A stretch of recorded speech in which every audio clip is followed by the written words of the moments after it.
নিবেদন করছেন Oshea herbals phytogen hair vitaliser, powered by Subhash Bose institute of hotel management, সফল ক্যারিয়ারের সেরা ঠিকানা। সহযোগী নিবেদক বিড়লা সামনাথ সিমেন্ট, আব জলদি সে মজবুত, Orient Electric, switch to smart এবং অদ্রিজা জুয়েলারি কালেকশন, এক সোনালী রূপকথা।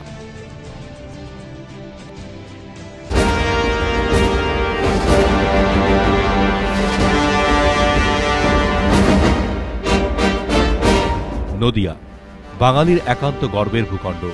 কৃষ্টি, সংস্কৃতি, ভাষা, সাহিত্য চেতনা, সঙ্গীত পথ দেখিয়েছে এই মাটি।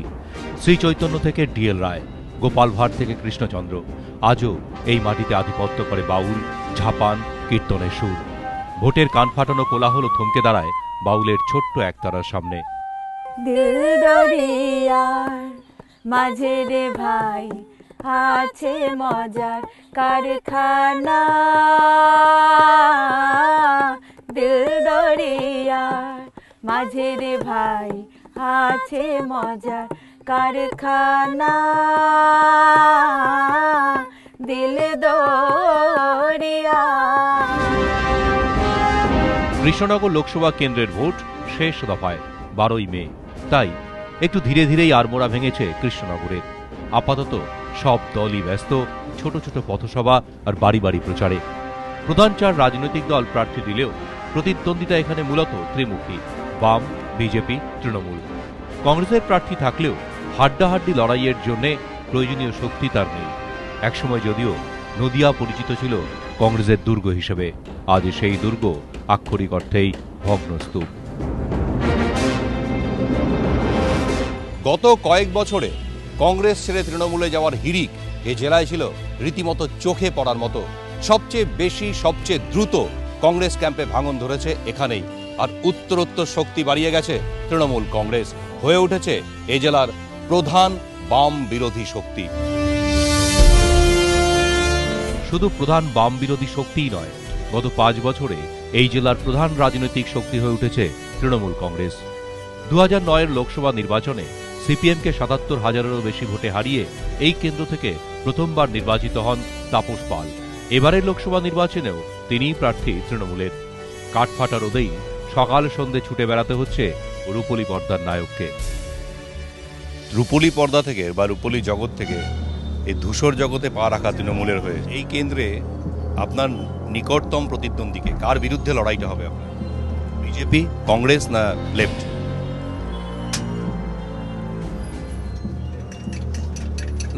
লড়াইটা আমি ঠিক বুঝতে পারছি না কার সঙ্গে লড়াইটা হবে, কারণ মমতা ব্যানার্জি একটা আকাশ ছুঁয়ে গেছে, তাকে ধরা যায় না, তারই সৈনিক আমি।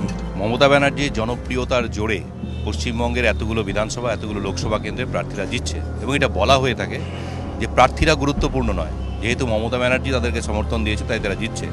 অর্থাৎ তারা একেবারেই নামহীন, গোত্রহীন কিছু প্রার্থী মাত্র, যারা মমতা ব্যানার্জির আশীর্বাদ রয়েছে বলে বা সমর্থন রয়েছে বলে জিতছে। সেই জায়গায় দাঁড়িয়ে তাপস পাল তো নামহীন, গোত্রহীন, বর্ণহীন, গন্ধহীন একটা চরিত্র নয়, রঙিন একটা চরিত্র এবং স্বনামধন্য চরিত্র।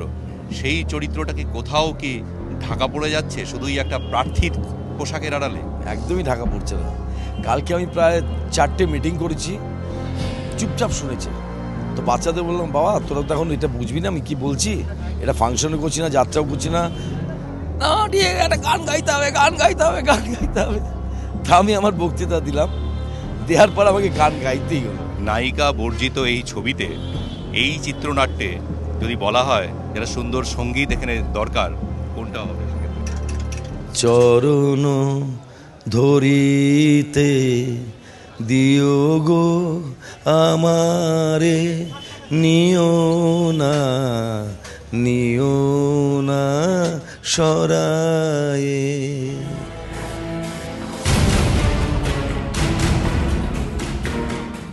রাজনৈতিক শক্তির বিচারে অনেকটাই নিশ্চিত থাকার কথা তৃণমূলের, কিন্তু পরিস্থিতি তাদের নিশ্চিত থাকতে দিচ্ছে না।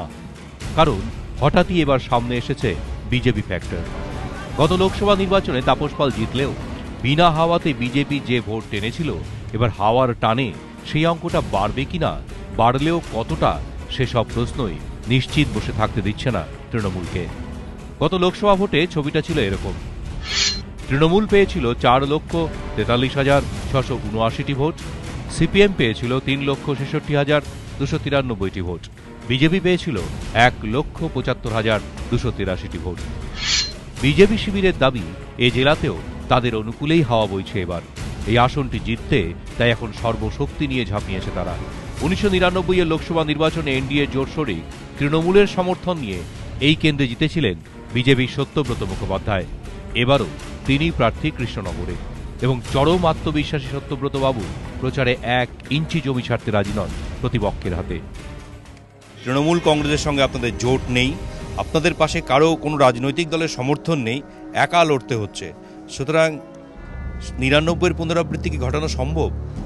দেখুন, আমি যখন বেরোচ্ছি এত আশান্বিত হচ্ছি যে বলবার না। প্রত্যেকটা লোক এগিয়ে আসছে, নিজের থেকে বলছে এবারে তারা ভোট দেবে। দেখুন, আমাদের সাংগঠনিক একটা শক্তি আছে, সেটা আমি অস্বীকার করছি না, হয়তো ওদের অন্যদিকে কম হতে পারে, কিন্তু তাছাড়া প্রত্যেকটা দলের লোক আসছেন আমার কাছে, কথা বলছেন আমার সঙ্গে, বলছেন সমর্থন করবেন। কেন্দ্রে কারা সরকার গঠন করবে বলে আপনি প্রত্যাশা রাখেন, এবং যদি বিজেপি নেতৃত্বাধীন সরকার হয় সেখানে আপনার কি ভূমিকা আপনি প্রত্যাশা করেন, এবং সর্বশেষ মানুষের কোন প্রত্যাশা আপনি পূরণ করতে চান যদি আপনার প্রত্যাশা পূরণ হয়? দেখুন, এবারে তো আপনারাই সমীক্ষা করছেন, দেখা যাচ্ছে নরেন্দ্র মোদী সবার থেকে এগিয়ে আছেন। সুতরাং আমাদের কেন্দ্রে এবারে এনডিএ সরকার হবে আর নরেন্দ্র মোদী প্রধানমন্ত্রী হবেন, সে বিষয়ে আমার মনে কোনো সন্দেহ নেই। সেখানে কৃষ্ণনগর কেন্দ্র থেকে যদি আমরা সাংসদ একজন পাঠাতে পারি, আমি ক্যান্ডিডেট, আমি পদ্মফুল প্রতীক চিহ্নে দাঁড়িয়েছি, যদি জিততে পারি তাহলে আমাদের ভূমিকাটা ইম্পর্ট্যান্ট হবে। দুটো ভূমিকা, একটা হচ্ছে এমপি হিসাবে স্থানীয় উন্নয়নমূলক অনেক কাজ করা যায়, বছরে 5 কোটি টাকা, সেটা কম টাকা নয়, সেই টাকা দিয়ে স্থানীয় উন্নয়নমূলক কাজ করা যায়। দ্বিতীয়ত হচ্ছে আজকে পশ্চিমবঙ্গের সমস্যা যেগুলো, সেগুলো কে তুলে ধরছেন পার্লামেন্টে যারা এমপি। শুধুই এমপি থেকে আপনি সন্তুষ্ট থাকতে চান নাকি মন্ত্রিত্ব পদটাও আপনার? সেটা আমার উপর ডিপেন্ড করে না তো, কিন্তু প্রত্যাশা করা তো না। প্রত্যাশা দেখুন, আমি সেরকমভাবে লড়ছি না, আমি লড়ছি এই কেন্দ্রে জিতবার জন্যে, একজন এমপি হওয়ার জন্যে। তারপরে যদি আমাকে মন্ত্রিসভায় নেন ভালো কথা, আমি কিন্তু সেই জন্য লড়ছি না। অনেকেই বলছেন যে পদলোভী হয়ে আমি লড়ছি, সেটা মোটেই নয়। তা মন্ত্রী হওয়া যে সবসময় আপনার ব্যক্তি স্বার্থ চরিতার্থ করবে তা নয়, আপনার মন্ত্রী পদটা জেলার জন্যও কাজে লাগতে পারে। আর সব জিনিস পশ্চিমবঙ্গের জন্য কাজে লাগতে পারে, জেলার জন্য কেন, পশ্চিমবঙ্গের জন্য কাজে লাগতে পারে, কিন্তু সেটা ডিসাইড করবেন কেন্দ্রীয় নেতৃত্ব। সুতরাং আমার হচ্ছে এখন লক্ষ্য যে এই কেন্দ্রে এই নির্বাচনে জয়লাভ করে। ভোট ময়দানে মল্লযুদ্ধের মজাটা তাড়িয়ে তাড়িয়ে উপভোগ করছেন সাধারণ মানুষ। একই সঙ্গে চড়ছে প্রত্যাশার বারুদ, উঠে আসছে ক্ষোভ আর মান অভিমান। মহিলাদের জটলাই প্রথম পেলাম আমরা, আপনারা তো ভোট দেন, আপনাদের কিছু বলার আছে? হ্যাঁ, নিশ্চয়ই বলার আছে, কারণ আমরা তো একটা প্রত্যাশা নিয়েই ভোটটা দিই, কারণ ভোট একটা মানুষের গণতান্ত্রিক অধিকার। অতএব ভোট যখন দিই তখন আমরা যাকে জিতিয়ে নিয়ে আসি তারও আমাদের জেলার প্রতি দায়বদ্ধতা তো অবশ্যই থাকবে। সবথেকে মেন যে সমস্যা সেটা হচ্ছে ড্রেনেজ ব্যবস্থা, জল নিকাশি ব্যবস্থার কোনো সমস্যার সমাধানের কোনো রাস্তাই নেই। আর সেটা আরেকটা যেটা প্রবলেম, যেটা হচ্ছে যত্রতত্র জঞ্জালের পাহাড়। রাজবাড়ির তো কোনো সংস্কার নেই, এখন আমরাও চাই যে রাজবাড়ির সংস্কার হোক। আমরা সবাই বাইরে থেকে যখন আসবে, কৃষ্ণনগর যখন আসবে, রাজবাড়িটা দেখার জন্যই আসে। এই শহরের সাথে অনেক ইতিহাস, অনেক ঐতিহ্য জড়িয়ে আছে। আমার তরফ থেকে আমি চাইবো যে আমি যে শহরে পড়াশোনা করেছি, আমার স্কুল কলেজ দুটো জীবনই এখানে কাটছে, তো এই জায়গাটা আরও অনেক সুন্দর হয়ে তুলুক। যেহেতু আমি একজন শিক্ষিকা এবং আমাকে প্রায় 30 কিলোমিটার জার্নি করে যেতে হয়, সেখানে NH-34-এর যা অবস্থা সেটা মানে, এবং আমাদের যে ব্রিজ রয়েছে যে জলঙ্গি নদীর ওপর, যেটা খোড়ে নদীর ওপর ব্রিজ বলি, সেই ব্রিজটার যে কি বেহাল অবস্থা, সেটাকে একটু সারানোর ব্যবস্থা যদি না করি, মানে করা হয় যেন, এটাই আমাদের বক্তব্য যে ওনারা যেন করে। এখানে যেহেতু শিল্প কারখানা কোনো রকম কিছু নেই, আর আমরা দেখেছি বেশিরভাগ, আমরা যখন ওই বাসে ট্রেনে, আমি একজন শিক্ষিকা, আমিও তো বাসে যাতায়াত করি, তা আমিও দেখেছি যে বিভিন্ন দূর দূরান্তে, যেমন হৃদয়পুর বর্ডার, তারপরে রানাবন্ধ বর্ডার, ওদিক থেকে প্রচুর বাচ্চা মেয়েরা, ধরুন এই 10-11 থেকে শুরু হয় স্টার্টিং, তারা চলে যাচ্ছে দিল্লিতে বা বিভিন্ন জায়গায়, তারা কাজের তাগিদে কিন্তু চলে যাচ্ছে। পুলিশি নিরাপত্তার যে ব্যবস্থাটা, যে পেট্রোল পুলিশ যদি সন্ধ্যের পরে রাস্তাগুলোতে যে জায়গাগুলো একটু লাইটের অভাব রয়েছে, বা পেট্রোল পুলিশের কথা আমরা যেটা বলছি, দিনে দুপুরে হার ছিনতাই হচ্ছে। আশা মানুষ ছাড়ে না, আশা নিয়েই তারা বাঁচে, আশা নিয়েই তারা বাঁচুক, আশা নিয়েই তারা ইভিএম এর সামনে দাঁড়াক।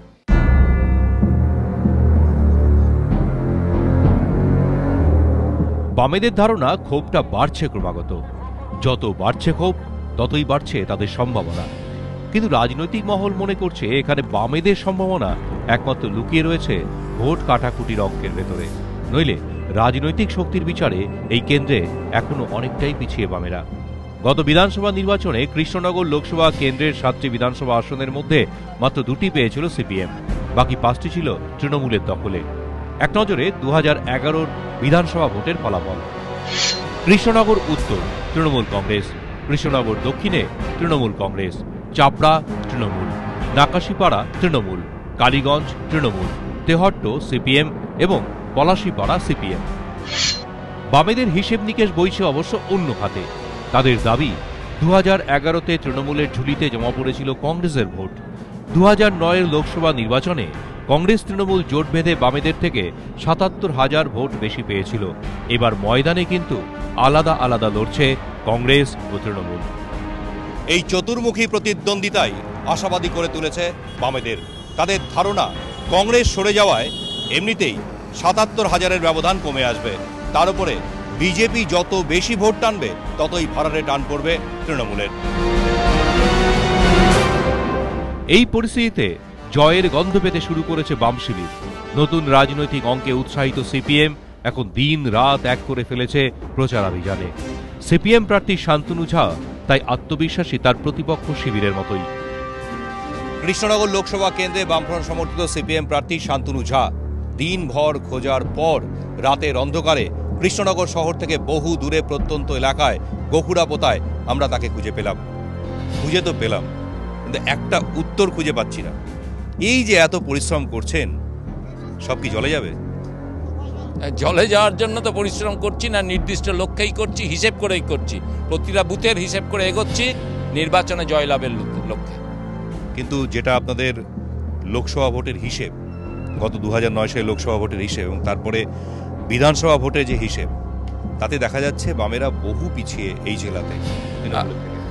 লোকসভা ভোটের হিসেব, বিধানসভা ভোটের হিসেব, পঞ্চায়েতের ভোটের হিসেবটা যোগ করে দেখুন, বামেরা ইতিমধ্যে অতিক্রম করেছে তৃণমূলের সংখ্যাকে। আর যদি সংখ্যাগুলোকে গ্রাফে বসান আর যে ঘটনাগুলো ঘটছে সেগুলোকে যদি এক্সট্রাপোলেট করেন, তাহলে বুঝতে পারবেন বামেদের জয় কেউ আটকাতে পারবে না এই কেন্দ্রে। এবার তো বলা হচ্ছে বিজেপির হাওয়া, এবং গত 2009 সালে যখন বিজেপির হাওয়া ছিল না, তখনও বিজেপি এই জেলাতে, মানে আপনার এই কেন্দ্রে 1,75,000 ভোট পেয়েছিলেন। তারপরে যেটাকে বলা হচ্ছে হাওয়া, তারপরে যদি বিজেপি ভোট বাড়িয়ে নেয়, তাতে আপনাদের সুবিধা হবে না অসুবিধা হবে? মুখ্যত আমাদের ভোটের উপর নির্ভর করেই আমরা জয়ের দিকে এগোচ্ছি। পঞ্চায়েতের ভোট সেটাই, সেই বিষয়টাই উল্লেখ করছি। এবারের ভোটে জটিল এক রাজনৈতিক আবর্তের মধ্যে কৃষ্ণনগর। গরমের সঙ্গে পাল্লা দিয়ে বাড়ছে ভোটের উত্তাপ। রাজনৈতিক শিবিরে রাত দিন চলছে চুলচেরা বিশ্লেষণ, কিন্তু ভোটাররা ব্যস্ত অন্য অঙ্কে। কি পেলাম আর কি পেলাম না, আর কি পাওয়া উচিত ছিল, তাই নিয়ে বিশ্লেষণ আড্ডায় আড্ডায়। কৃষ্ণনগরের শহীদ অনন্তহরি মিত্র রোড দিয়ে যাওয়ার সময় চোখে পড়ল চায়ের দোকানের এক আড্ডা। আজকে কি কোথাও মনে হয় যে না, এই জেলাটা সেইভাবে আর সেই মর্যাদার জায়গাটা ছুঁতে পারছে না? এই কৃষ্ণনগরে বহু মানুষের পদধূলি রয়ে গেছে, বহু উন্নয়নের কাজও হয়েছে, কিন্তু বর্তমানে সেই পরিস্থিতি এখন আর নেই। আমাদের এখানে শিল্প একদমই নেই। ট্যাপস অ্যান্ড ডাইস ছিল, সেটাও নষ্ট হয়ে গেছে। নষ্ট হয়েছে ট্যাপস অ্যান্ড ডাইস বলে একটা শিল্প সংস্থা ছিল, সেটা নষ্ট হয়ে গেছে। নদিয়া জেলার একটি মাত্র কলেজ কৃষ্ণনগর গভর্নমেন্ট কলেজ, সেই কলেজ ক্যালকাটা ইউনিভার্সিটির থেকেও পুরনো কলেজ। সেই কলেজ A1 কলেজ হওয়া সত্ত্বেও তাকে ইউনিভার্সিটির এখনো পর্যন্ত তাকে অনুমোদন দেওয়া হলো না। নদিয়া জেলা বৈষ্ণব ট্যুরিজমের কিন্তু একটা খুব সম্ভাবনাময় জায়গা। শান্তিপুর, নবদ্বীপ, মায়াপুর ভায়া কৃষ্ণনগর, এইটা যদি শিবনিবাস। কৃষ্ণনগর হচ্ছে সদর শহর, কিন্তু কৃষ্ণনগর শহর হয়ে গেছে দুয়োরানি। এই জেলারই আরেকটি শহর যেভাবে ফ্লারিশ করেছে বা উন্নয়নের ছিটেফোঁটা সেই জায়গাতে গিয়ে পৌঁছে, সেটা কৃষ্ণনগর পেল না। এইটাই আমাদের উপলব্ধির বাইরে রয়েছে। জেলায় তো ধরুন আমাদের তো রাস্তাঘাট আছে, কিন্তু নতুন কোনো রাস্তা তৈরিও হয়নি। যে মাটি ছিল গর্বের, সেই মাটি আজ উপেক্ষার। যে মাটি জন্ম দিয়েছে বিস্ময় শিল্পের, সেই শিল্প আজ অবহেলার। যে মাটিতে জন্মেছিলেন বাংলার নবজাগরণের প্রাণপুরুষ চৈতন্যদেবের সেই জন্মপীঠে আজ গঙ্গার করাল গ্রাসের সামনে দাঁড়িয়ে বিপন্ন অস্তিত্ব। তাই আজ তীব্র অভিমানী নদিয়া। সেই অভিমান বুকে নিয়েই আগামী 12ই মে ইভিএমের সামনে দাঁড়াবে কৃষ্ণনগর। আর নীরব সাক্ষী হয়ে থাকবে কৃষ্ণনগরের এই রাজপ্রাসাদ। রাজপ্রাসাদ তো রয়েছে, কিন্তু গোপাল ভাঁড় যে নেই। বেঁচে থাকলে হয়তো তিনি বলতেন, মানুষের চাওয়া পাওয়ার হাড়িটা রয়েছে তালগাছের ডগায়, প্রত্যাশার প্রতিশ্রুতি পুড়ছে রাজনীতির আগুনে গাছের গোড়ায়। ক্যামেরায় প্রীতম চক্রবর্তীর সঙ্গে কৃষ্ণনগর থেকে দীপক ঘোষ, এবিপি আনন্দ।